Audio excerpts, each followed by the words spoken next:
bonjour. La question de savoir, il y a de cela un an, je posais qu'on ne voit pas dans le petit gras. La réponse est la suivante. D'abord, bonjour à tous mes compatriotes, à mes followers, à mes collaborateurs d'ici comme d'ailleurs. Nous sommes vraiment engagés à répondre à toutes vos préoccupations et doléances, d'ailleurs de notre présence sur ce sol. Président, vous revenez après 2 ans d'exil, loin de vos militants, livrés à eux-mêmes, le paysage sécuritaire n'étant pas sûr, livrez-nous des secrets. D'abord, nos gars vont très bien. Nous sommes au téléphone constamment. C'est vrai, la décennie de crise précédente et toutes les mutations en cours actuellement donnent matière à avoir peur, à douter. Un spectre de vengeance plane, c'est la méfiance dans les discours politiques.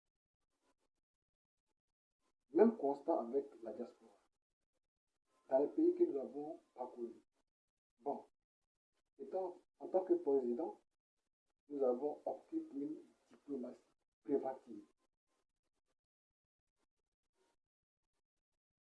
La question de savoir, on vous a vu sur les réseaux sociaux et les sites internet dire de manière péremptoire votre ras-le-bol du 3e mandat en Côte d'Ivoire. Écoutez, monsieur, je profite de votre temps d'antenne, de votre histoire, pour rappeler que ce pays de 26 millions d'habitants, avec approximativement 63 ethnies, sort d'une décennie de guerre civile, avec la xénophobie, le tribalisme, la haine de l'étranger comme bouc émissaire.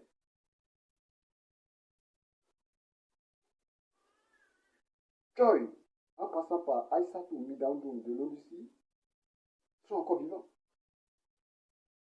Ce n'est pas à Alassane de s'embourber avec un régime inconstitutionnel.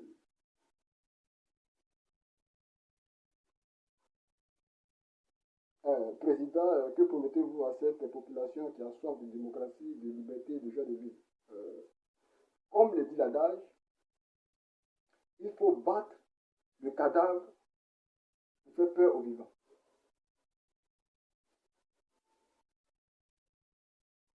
Le pouvoir tire à sa fin.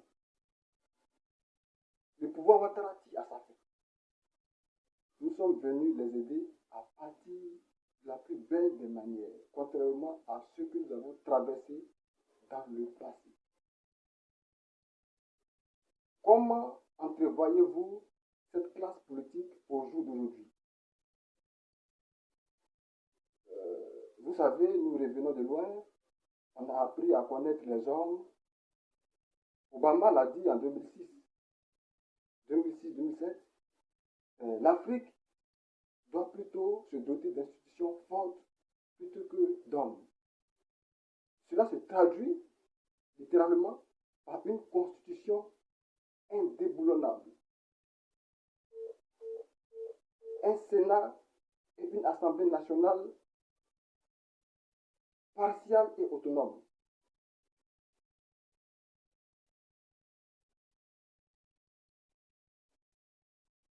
Une justice libre. Le renouvellement de cette classe en laissant la place à une nouvelle génération politique. Juste un peu plus de fraîcheur. Ça a été le cas en France, à Londres et même au Libéria voisin. Si vous regardez bien, les uns et les autres ont déjà exercé le pouvoir d'État. Il nous appartient, nous, nouvelle génération, de souligner que lendemain meilleur n'est plus possible avec ces gens-là.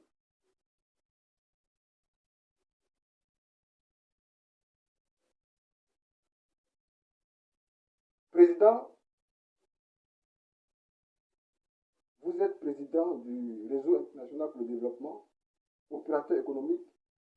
On peut vous retrouver sur le hashtag facebook.com Flash International Réseau, sur Twitter, sur WhatsApp, parlez à votre peuple. Merci pour la précision. Le premier président de cette république, Félix Houphouët-Boigny, avait pour coutume des faits tournants.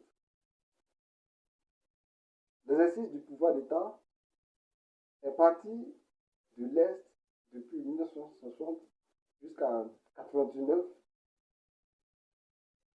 à l'Ouest entre 2000 et 2000, avec la crise, la décennie de crise 2010, 2006, 2010, au nord de 2010 à 2020. Vous-même, vous voyez comment on doit mettre fin à cette hémorragie inconstitutionnelle. Alassane s'est écouté, il aura une grandeur d'esprit et mettre ce pays sur les rails du développement.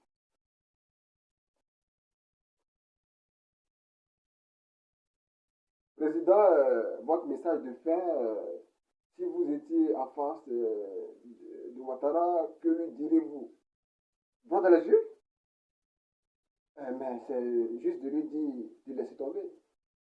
Laisser tomber, on lui promet une république. C'est moi qui vous remercie.